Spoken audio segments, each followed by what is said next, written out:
This is not a bad reading though, which is really good. Underlying energy is the Ace of Wands. Underneath that is the Ace of Swords. So this is a new beginning. This is action and this is mindset. I like that. But underneath that is stress. Look at that. What is going on? Why is there stress? What are you feeling? But yeah. Whoa. Somebody is not saying what they need to say, because the King of Cups don't say nothing really. Like, he's in his feelings. He can be super romantic and he can't communicate, but when there's something crossing him, that's the Seven of Swords. There's a risk that needs to be taken here, jumping outside that comfort zone, but there's a lot of avoidance of it. Somebody may be stifling their emotions here. Maybe they know what they love and they're just trying to deny who they love, because honestly it requires them to take a risk to go ahead and, you know, make it happen. Okay, it's very interesting. But yeah, this is talking about a new beginning, a very passionate new beginning, and it has to do with what what someone wants, or what someone feels. And someone feels intense stuff. The King of Cups is quite the master of emotions. He can control how he feels at any moment, at any given time. But the Seven of Swords is letting us know that there is something that it's avoided as well regarding how he feels, or something, maybe avoidance of action. Right? There's somebody here that's not telling you the truth, perhaps, about how they feel as well. They're not trying to be mean about lying, perhaps because they don't want to be seen as vulnerable or weak, because the King of Cups can be perceived as a weak knight, or a vulnerable king, but he's not weak. As a matter of fact, it makes him very strong, but his heart's on his sleeve like that. It makes him very strong to be vulnerable the way he is. You know? So it's like the Seven of Swords, excuse me, is like somebody's just like, somebody's not necessarily hiding. Well, somebody's not saying something. Somebody's not being open about their emotions, or they're not saying something about their emotions. They're trying to avoid how they feel altogether. It could be that it could be you guys that could be doing this, but I don't know. I don't think that's the case. Some of you guys are trying to be clever about how you feel, trying to, you know, deliver your message in a very clever way, because Seven of Swords can be talking about being clever, but it's not being noticed or anything. Like, it's just not being seen. It looks like more of like hiding out more than trying to be clever. But the King of Cups knows what he wants, and for some of y'all, it could be that this is just some sort of avoidance here that's ultimately going on. Okay, why is the Seven of Swords coming up? Why is it crossing the King of Cups? Why is the Seven of Swords crossing the King of Cups?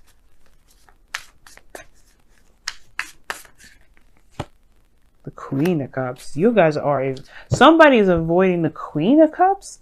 This King of Cups is in love with this person, but they're avoiding them. Obviously because of this situation here in the future, in the outcome.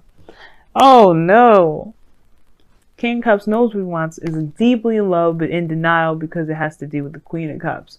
The person that he's in, you know, that's obviously a great distance away, because you got the world here. And they feel some way about them, but they think they may have lied to the Queen of Cups. Now I don't even go there with the lying stuff, because I don't see no Queen of Swords. I don't see no High Priestess of the Moon, because that would have been lies and secrets and deception and stuff like that. You know, and the Seven of Swords itself can mean deception in a way, or denial. Somebody is denying themselves the love that they want because of the Queen. Well, not because of the Queen of Swords, Queen of Cups. They are just too madly in love. Maybe they're just, the feelings get too intense. Because I'm trying to figure out why the hell this person would even want to avoid their lover, their loved one, the person that matches their suit. Like, what's going on?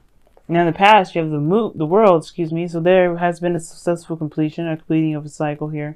Something ended in a very positive sense. Now for some of y'all, this is, you know, maybe it may not have felt the greatest, but it has its rewards to it. The world, excuse me, will always have its reward to it. Okay? And I feel like something may have completed its cycle. But then you have in the present here the Ten of Pentacles. So we have another completion, another 10. And this is also talking about commitment. This is talking about stability, support, security, legacy, you know, marriage, family, generations. You know, this is a really good card. Some of you guys may be focusing a lot on the family, or focusing a lot on your family life at the moment, or building a legacy altogether. Ten of Pentacles means that you have in some way, have that, you have this, right? But then you go back to work in the future.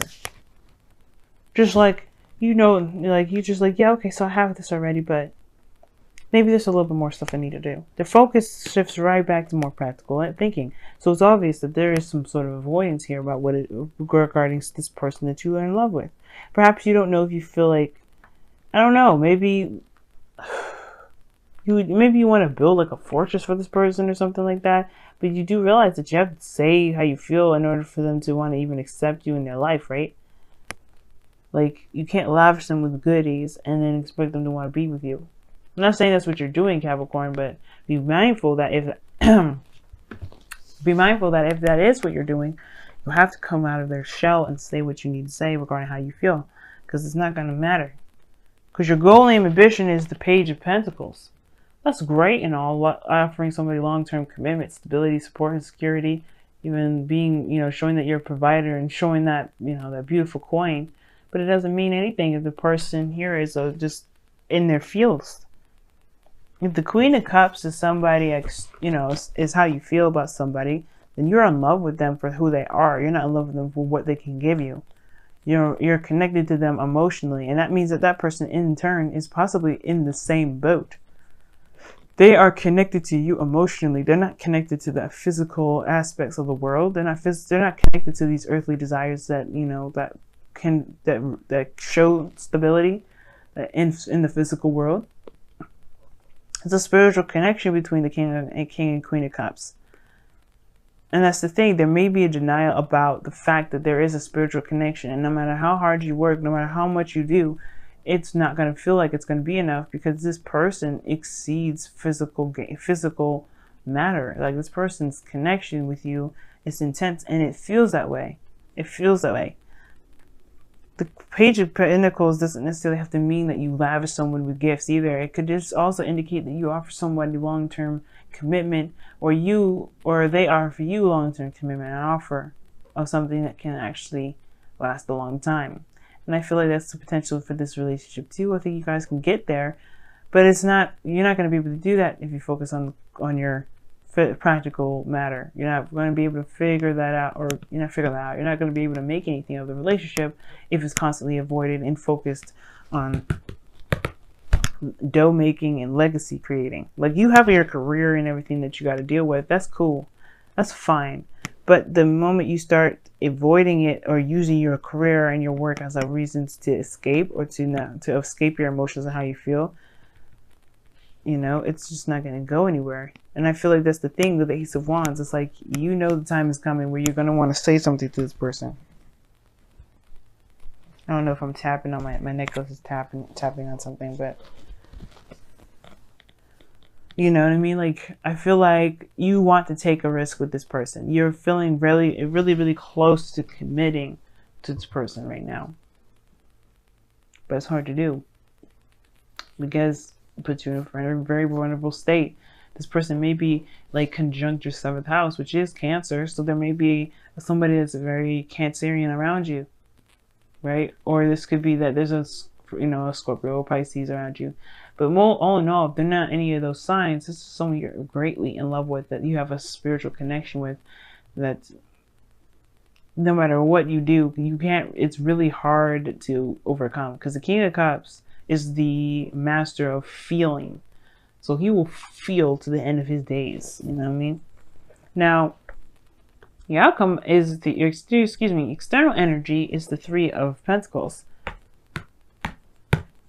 Well, you guys are planning for the future with a group. You're in a very stable spot already, and now you're looking to expand that. You're looking for the additional pieces, and you know that what's missing is a partner. Now, the reason why I said partner is because this could be a male or a female that you're attracted to, or that you're connected to, or you feel that that you want an ideal lover, an ideal person that's in your life, that you want to be in your life.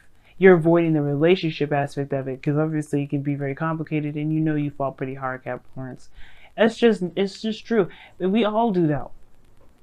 You probably have the hardest out of all of us, but hey, I'm not judging.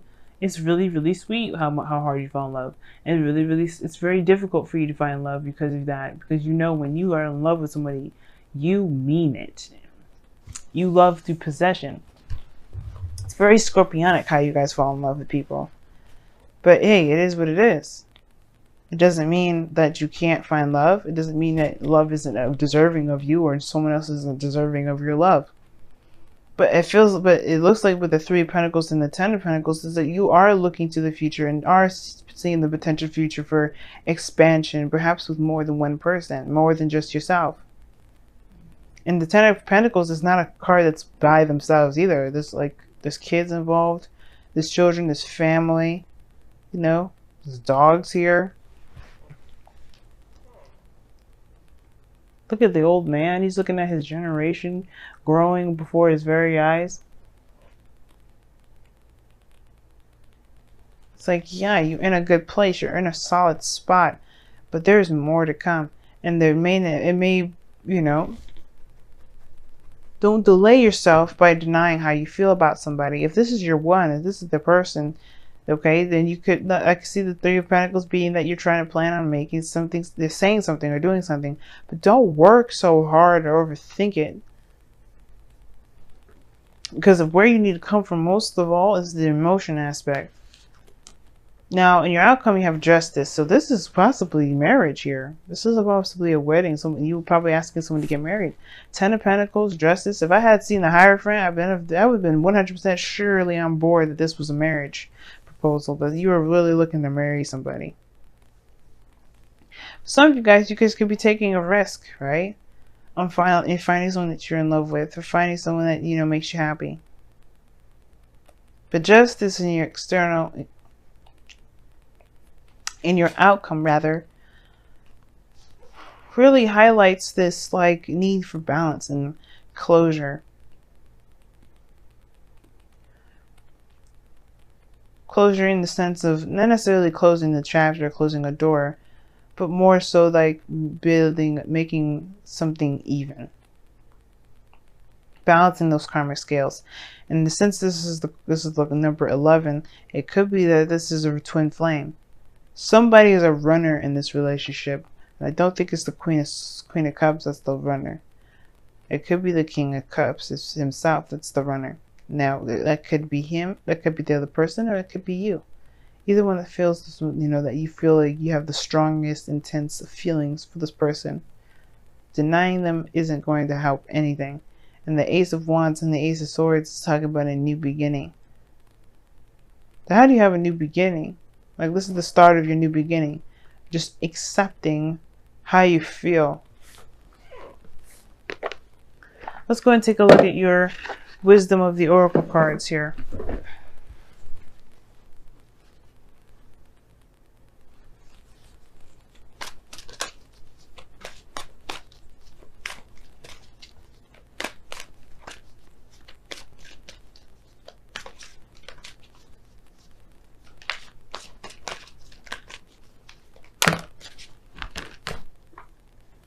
Wow.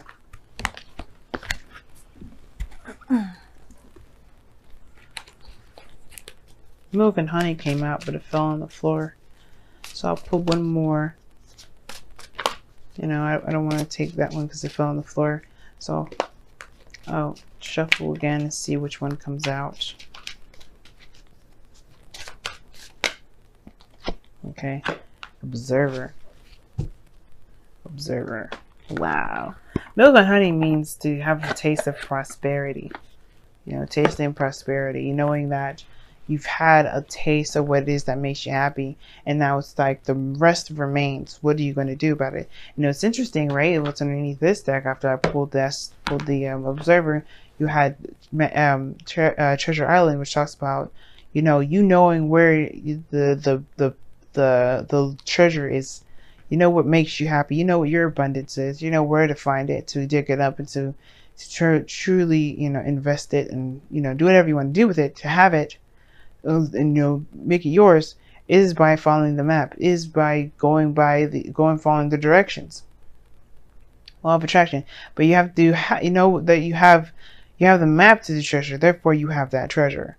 You don't have to have that treasure in hand in order to have that treasure. And that's the part of the law of attraction. You just have to know that you have it.